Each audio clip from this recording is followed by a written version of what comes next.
Times of இந்தியாவோட survey தான் ரொம்ப முக்கியமானதா இருக்கு.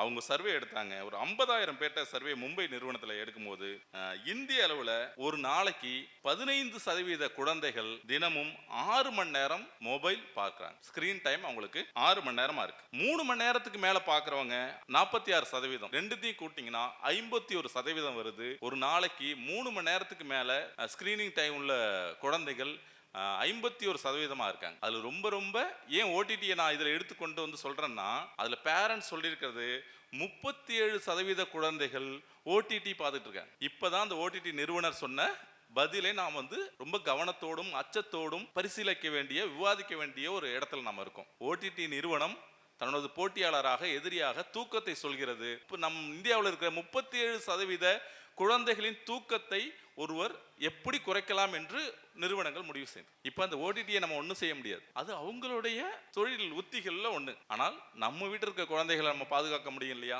சிறு வயதிலேயே தூக்கத்தை இழக்க வைக்கிற குழந்தைகள் நம்ம வீட்டில் வச்சிருக்கோம். அப்போ அவர்களுக்கு யார் மாற்றாக என்ன சொல்லிக் கொடுக்க போகிறார்கள்? வேற யாரும் சொல்லிக் கொடுக்க மாட்டாங்க, நம்ம தான் சொல்லிக் கொடுக்கணும். அதுக்காக தான் புது ஃப்ரெண்டை அவங்களுக்கு அறிமுகப்படுத்துங்கன்னு சொல்கிறோம். அது கதைகளாக இருக்கட்டும்னு சொல்கிறோம்.